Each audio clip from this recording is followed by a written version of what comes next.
Welcome to the Feminist Wellbeing Podcast, my sisters. I'm your host, Stephanie Dozier, non-diet nutritionist, cognitive behavior coach, and founder of the non-diet coaching certification.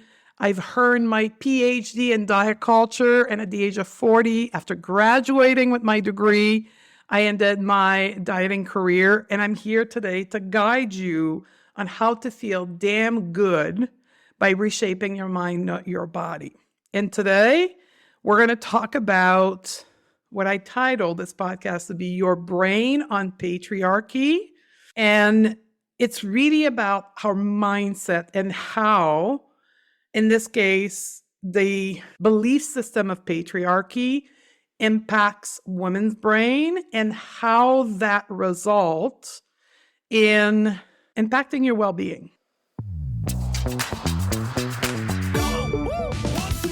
So we're going to break this down. This is going to be a really learning-based podcast, and I'm always excited to teach you different concepts. And this is one that I have been wanting to talk about for a while. It's one of those passionate topics for me. So you may sense some passion coming out of my voice, and that is just to tell you how excited I am and how passionate I am about this, the mindset, psychology, neuroscience of our brain, because what I have discovered is that it impacts greatly our health. And I did a podcast earlier, Feminist Wellbeing, I think it was 3 episodes ago, on how as a society we're highly focused on physical health, and we don't have a great view on how mental health and emotional health actually is the driver of how we care for our physical health. And as women, as individual in the human experience, we each have a different way of thinking about our health behavior. And the angle I want to talk to you about is about being a woman today in a patriarchal society. So I'm going to start there. I'm going to start by unpacking what is patriarchy, because there is some people that are always confused between patriarchy and men, which is something I was educating a man actually in a post that I did on Instagram. And I just want to take a sidebar minute to say this. You know, one of the most triggering type of posts I can do on Instagram is me as a fat woman eating on a video. I know it is for you as a woman listening to my podcast and being a member of my community. It's very helpful for you, but it's also extremely triggering for men, particularly men that are fat phobic. And there's always a lot of comment management I have to do on those posts. And that's what I was doing with this particular person, in this case, a man who was offended by my bio, who said women fighting patriarchy and diet culture. And the root of his confusion was that he misunderstood patriarchy for me talking about men. So let's start there. Patriarchy is not men. Patriarchy is a system of belief. It's a collection of thoughts. It's a thinking pattern that uphold power structure in our society, right? So for an example, if you want to think about pay equity, how we pay people, how we remunerate individual for work, that's a power structure. And back in the 70s, that power structure favorized people identified as men over people identified as women. That power structure was created by the patriarchal society. Patriarchy is that system of belief that people identified as men are socialized to their entire life. What do I mean by socialization? That's another element I want to explain. Socialization is the way we teach individual in our society how to behave according to the rules in our society. right? Based on the time where individuals are born. As a society, we have certain rules that we like people to adhere to. So in this case, socialization, we're socializing men to behave a certain way to comply to the current societal structure that is patriarchal, that favors men in position of power. So men are socialized against the rule of how men should behave in a society, and women are also socialized to patriarchal belief system. And that's what we're going to spend the rest of the podcast talking about. We're going to talk about how we as women, because 99% of the people listening to this podcast are self-identified women, how patriarchal belief system impacts us in our day-to-day life. And I have, not just me, many other women have come up with this analogy that best sum up how we as women are socialized to the belief system of a patriarchal society. And it's kind of an imagery. I want to put that in your mind first as I break down how your brain is impacted by patriarchy.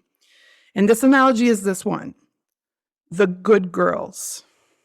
We as women in a patriarchal society from a very young age, like I want to say the age of 3 or 4, I have a slide in nearly all of my classes of a little girl, a 5-year-old girl, holding a Barbie doll in her hand.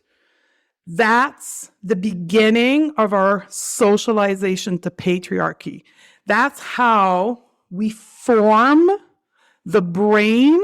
That's how we develop the brain of women. That's how we input coding in the brain of women in order for women to behave in a compliant way to continue to uphold patriarchy in our current societal structure. And women are trained, socialized, trained, that's a synonym. Women are trained to be good girl. That's how your brain is trained by patriarchy. And I guarantee you, just the concept of the analogy of good girl, if I had you in front of me, a lot of you would have had a moment of awareness, because we all remember being told by our mother or grandmother or eldest sisters, be a good girl, behave well. And I'm imposing a moment of silence here for you to go back in your memory and remind or try to remember the first time you were told as a woman to be a good girl. That was the moment that your brain began its formation to comply to the patriarchal structure in our current society. So patriarchy, train your brain to be a good girl. Here's a few characteristics of how we want women to show up in a patriarchal society. We want women to show up and be polite, be modest, be quiet, not to take too much space, not to stand out, not to argue, not to challenge the rules. Overall, we want women to fit in the norm and play within the parameter that we have assigned for women to play in our society. We are trained to do that when we are young, right? We're told to be good girls. We're given Barbie dolls with a tiny waist and larger hips. We are, not so much today, but I'm 49, so back in my youth, we were shown comics, right? You know, the animated film of the hero being a boy and his adjunct being a quiet, following the men type of young girl. We never saw in my generation the superhero of a story being a girl. That's socialization. That's how society imprints your brain with a way of being with the good girl pattern. And that continued to be enforced to us throughout our life, right? In the work environment, we are asked to not talk too much. Don't talk too loud. Don't take too much space around the meeting table. Don't ask for a raise. Wait for us to come to you to tell you you've done a good job. And by the way, for us to tell you you've done a good job, you need to make sure that you comply to our expectation. We're going to come tell you that you've done a good job, and then we're going to offer you a raise. But for you to come and demand a raise, that's highly inappropriate. Good girls don't do that. Live by the rules. Don't challenge the rules.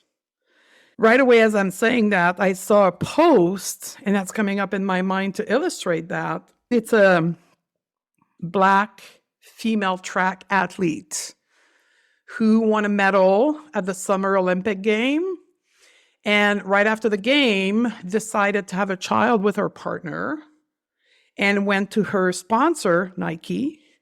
And Nike had never had one of their top athletes, Olympian athlete, being pregnant. So they told her, oh, we cannot support you if you're going to go through with this pregnancy. And they dropped her.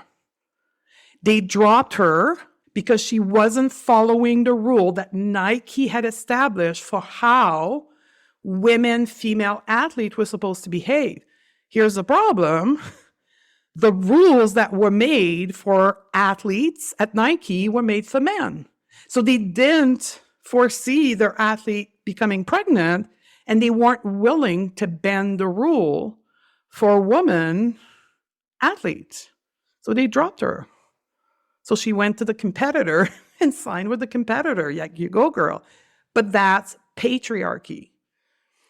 So to sum up, patriarchy, through multiple exposure, through the words of our moms, of our sisters, of our aunts, of our teachers in school, of the expectation of how we need to show up in school, to have good grades, to be quiet, to not get into fights. And then when we get into the workplace, these expectations come in and we are told over and over. That trains our brain to think in a certain way. That's socialization. So the patriarchal system of belief trains our brain to think a certain way, to therefore have certain emotion in certain circumstance, which then create a very specific set of behavior that we end up behaving a certain way. So what does that look like for us as grown-ass women is, because we are raised to obey by other people's rules, by the system rules around us, we end up becoming people pleaser. We have been trained through patriarchy to put the needs of others, of our school, of our employer, later on of our partner, of our kids, put other people's needs in front of us because our role is to please other people, to satisfy other people in our life. And we end up feeling guilty to take time for ourselves. We end up not spending money on ourselves, but instead taking the family budget. I see that over and over again. Taking the family budget, the portion that could be spent on us, and instead turning it back to the family. So we don't take time for ourselves. We don't invest in ourselves. We don't have boundaries. We think we have to tolerate other people, their needs, what they say to us because we are there to please. Yet, we don't feel good about it.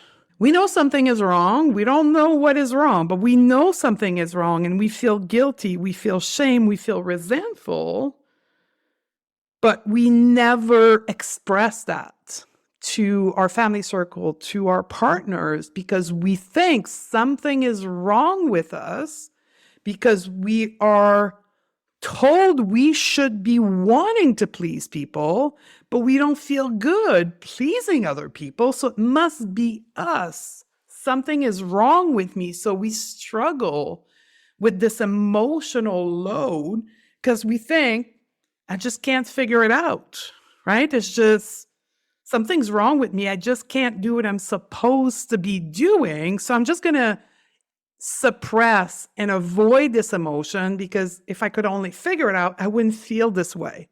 I would be able to give my time, my money, my resources to all these people in my life. And we end up with a very unproductive emotional health. And as we know, our thoughts creates our feeling creates the set of behavior we do. So when we are suppressing these emotions of resentment, of guilt, and of shame, of wanting to spend more time on us and take care of ourselves instead of always putting other people's need in front of us, we end up creating a lot of anxiety. And we have women who, like me, accumulate, tolerate anxiety, and gets worse and it gets worse because our body is really talking to us through our emotion. And anxiety is a message from our body that something is wrong, but we're thinking something's not wrong. We're wrong. So we keep piling up this anxiety. And then one day it turns into a panic attack, right? Or it turns into depression. That emotions that we kept avoiding and suppressing because we think we're the one that's wrong, not the expectation of society, turns into a disease. And I'll give you the analogy in the workspace, right? We are told not to argue with the rules, not to speak too loud, not to take space, to be quiet, our opinion, and make sure our opinion fits into the company philosophy and strategy, not to say when things are wrong. And if you've ever been in that situation, you know exactly what happened. You become very resentful because you can't express your opinion because your opinion is not something people want to hear. And by the same default, you're not expressing your strength. You're not able to show up as who you are. And that becomes very heavy with time. And you lose motivation to show up at work and you become less productive and less interested in work. And you don't claim the position, you don't claim the financial reward you should be entitled to, that you can be capable of doing. Because this whole time, you can't show up as who you are. Because who you are is supposed to take space, is supposed to have an opinion. You're supposed to play on the same table as all the other people in your company. In this case, men. But you are told you shouldn't be doing that. You shouldn't be challenging. And if you dare challenging it, then you're asked to leave. And that creates a lot of resentment, unmotivation, and you end up perhaps not even able to work and or not earning the financial reward that you should be earning because you can't be who you are because you got to fit the mold. Any of you feel seen here? That it is with your personal relationship, your professional relationship, or even I just had a conversation with a woman who is the same age or close to the same age as me and is experiencing perimenopause symptoms. And she went to her doctor 3 times in the last 6 months to express her symptoms. Doctor being, in this case, a gynecologist man who she expressed her symptoms to. And was told 3 times in a row, it's just in your head. You're too young for this. There's nothing I can do for you. But because she's a good girl, she didn't stand in her power in front of her doctor to demand treatment, because that's not what good girls do. Good girls comply with what a person in a said position of authority says to do, which is, in this case, it's just in your head. There's nothing I can do for you. Just like, get it out of your head and you will not have those hot flashes, and you will sleep better at night, and you will have your memory back. But we're good girls, so we don't argue. We don't demand. That's what patriarchy does to our brain. And it does that so you don't demand, so you don't ask, so we don't earn financial money that would put us in an equal position of power. Because let's face it, we live in a capitalist society, and power is mainly attributed based on financial value. When we earn more, we hold more power, more particularly in professional environment, or even in a relationship, right? In our partner's relationship, if we earn less, we have less power in a relationship, and worse position to be in as a woman is not earning at all.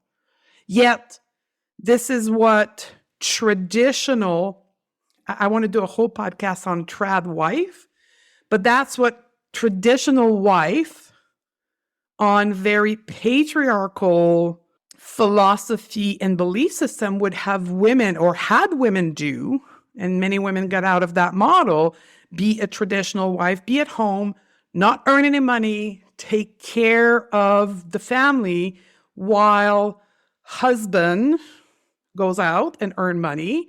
So the financial power in a capitalist society is upheld by the men. Therefore, the woman is disempowered because she does not have that money to do what she wants. And that's why so many women for so many decades and century, I want to say even millennium, tolerated physical abuse, emotional abuse, verbal abuse, because they had no other choice. Because they didn't have the financial power to get out of the relationship and go live on their own. Here's another reflection I was doing a few days ago. I was at a family dinner and I was looking around the table. It's my mother's family, and there is 10 children in that family. So my mom has 9 siblings, and 6 out of her 9 siblings are women. And I was looking at them. All of them got married. All of them were in a position of servitude to their husband because they were earning no money at all or very little money. And I was looking around the table, and I'm the first woman in that family, in that generational lineage of family, to be financially independent. I'm breaking the cycle of financial dependency for women. I'm the first woman in this family to be financially independent, to live on my own. Because women in my family, in that family of my mother, the only way they could leave home, her family home, was to get married, because they didn't earn any money, so they couldn't go rent an apartment. They had to get married to get out of the house, so they all got married between the age of 17 and 20, so they could leave the home, the family home, and go live their life. Where for me, I left home and I rented my own apartment and did my own life. I'm the first woman in my family to have been able to do this. Like, imagine how big it is. And I want you to reflect on that in your family. Is that the same for you? We're breaking that social conditioning that challenge the belief system of a patriarchal society. So what do? Now that we understand what patriarchy is, now that we understand what socialization is, now that I've given you a number of examples of how that shows up in your day-to-day life, and you recognize yourself when I describe that good girl analogy, like you're polite, you're modest, you're quiet, you don't want to take space, you don't feel comfortable when you're put in a position of attention, you don't like to argue, you don't like to fight, you don't like to challenge the rules. What do? Well, the first thing to get patriarchy out of our brain is what we're doing right now, which is awareness, education, understanding of the social structure in our society. Now, I just want to say this. I could do a series of episodes titled Your Brain on Patriarchy, Your Brain on Diet Culture, Your Brain on Wellness Culture, Your Brain on White Supremacy, right? I could take every system of oppression in the world, break it down on pattern of thinking, pattern of behavior that shows up in our life when we have been socialized to that system of oppression. Today's episode was very niche or narrow to women's brain on patriarchy. Okay? And that's the first step, is awareness of that. 2 is choice. What are you going to do with this information? Once you are made aware of why you are a people pleaser, why you feel bad taking time for yourself, why you feel bad expressing your emotion, why instead you choose to suppress your emotion, what do you want to do with this? You have a choice. You can continue to think you have to be a good girl, you have to be modest, you have to be polite, you have to take as little space as possible, and continue your life co-opting patriarchy as a woman. It's not bad, it's not good. It is in your power to make that decision. And you can also make the choice of changing, of re-socializing your brain, of retraining your brain to have different belief, therefore different thinking pattern. And before anyone tells me, well, Stephanie, I'm too old for this, I'm going to be your coach right now, and I'm going to call bullshit on that. The human brain is able of constant regeneration until the moment of your death. That is a attribute of the human brain that was identified probably now 25 years ago. And some of you may be familiar with this name, neuroplasticity. The ability of the brain, of the human brain, to constantly regenerate neural pathways, of constantly evolving and changing. So that means if you choose option B, once you are made aware of why you think, feel, and do the way you do, and you're like saying, okay, I don't want this anymore, you can rewire, reprogram, re-socialize your brain to different belief and different thinking patterns. If you choose that option, this is when the world of cognitive behavioral coaching, also known as thought work, comes into your life. It's a process, just like intuitive eating. Intuitive eating, for those that are familiar with, it is a process created by Evelyn Triboli and Elise Roche. It's a 10-step process that gave you a methodology to stop obsessing and feeling guilty about food and regain normal eating pattern. They put a process together step by step, and they call this process intuitive eating. Your brain, your mind, we have a process to change the way your brain behaves, what your brain believes, what your brain thinks. Cognitive behavioral coaching, or commonly known as thought work, working on your thought pattern.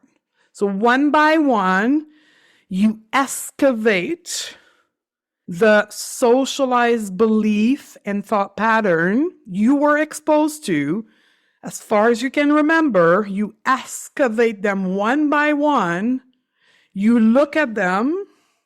You decide if you want to keep believing this thing, if you want to keep thinking this thing. And if you say no, we create a new belief. It's called intentional thinking. We create a new belief to replace the old one, and then we reverse engineer the process on how socialization happened to you with that Barbie doll, the age of 5 or 6.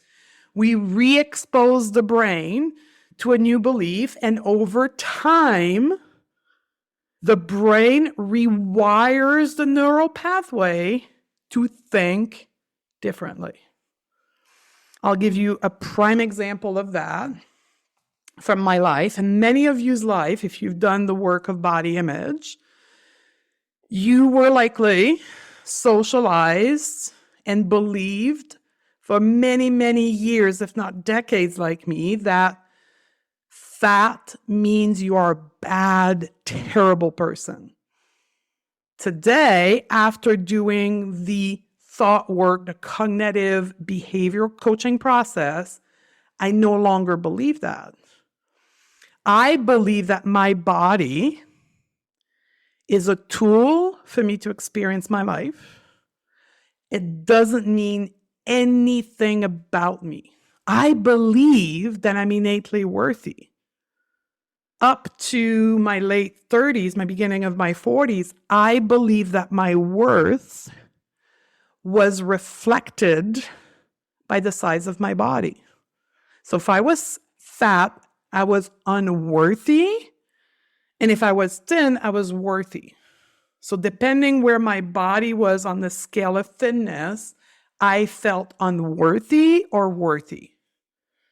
I rewired my brain to detach my worth from the size of my body through the thought work and cognitive behavioral coaching process. So your brain on patriarchy, as of today, people pleaser type of pattern, is optional. And I want to pause and say this. It is optional because you now know that there is a way for you to change that. Does it mean that you have to change it? No. If you choose, you've looked at what you do and you want to continue to be a people pleaser, to prioritize other people's needs, to prioritize where your money is spent for other people, totally cool. It's no longer, oh my God, I'm a people pleaser. It's like, I choose to be a people pleaser. Because now, as soon as you're exposed to a decision, like a choice, A or B, if you choose A, it is now a choice. It's an empowered choice. You no longer can blame anyone else. You're like, no, this is what I decided to do, and I'm happy with that choice. Totally fine. And if you choose the other way, then there's a process to help you. If you are interested in learning a process for you to change your belief system with patriarchy or with any other belief system, right? It is a process that we use for patriarchy, for diet culture, fat phobia, but it can be used in any part of your life. If you want to learn how to do that, a couple thoughts, a couple of options for you. I'm running a couple times a year a container, a mentorship where I teach women. I teach them what is cognitive behavior coaching and how to do it in a self-coaching format where you don't need to pay a coach. I teach you the structure. I teach you the step-by-step, and you go out on your own and you coach yourself into changing your beliefs, your thoughts, processing your emotions so that you can have new behavior. It's called Beyond Mindset. You can go in the link of the show notes and visit the Work With Me page, and you will see it in our training and masterclasses. You can hire a coach within my company, one of our certified non-diet coach. If you want to have someone coach you through the process, we offer these services as well. And we also teach the self-coaching, cognitive behavioral coaching model inside of Undiet Your Life, which is a year-long program where you learn mindset technique, the self-coaching, cognitive behavioral coaching. It also comes with a module on intuitive eating and a module on learning how to become a body neutral person, a person who believes that her body is to experience life, not a sign of your worth. We call that body neutrality. So Undiet Your Life comes with these three modules, these three elements to really, as the words say it of the program, undiet culture your life. So 3 options for you: just the mindset, which is called Beyond Mindset, a group of tools for food, body image, and mindset inside of intuitive eating, or hire a one-to-one coach within my people who graduated from my certification, the non-diet coaching certification. All of these services, if you are interested in them, is located on the Work With Me page on my website via a link in the show note. I hope this was helpful for you. I hope it served you well. I love you, my sister, and I'll see you on the next podcast. Hey, my sisters, if you are loving what you are learning on the podcast, you have to come and check out our feminist mentorship, masterclasses, and our internationally recognized non-diet coaching certification on our website at www.stephaniedoty.com/shop. This is where you can get the individual coaching and the support to take the concept thought on the podcast to the next level, embrace our well-being in a way that will expand our collective freedom and power. Come and join myself and other women to learn how to reshape your mind, not your body. I'll see you there.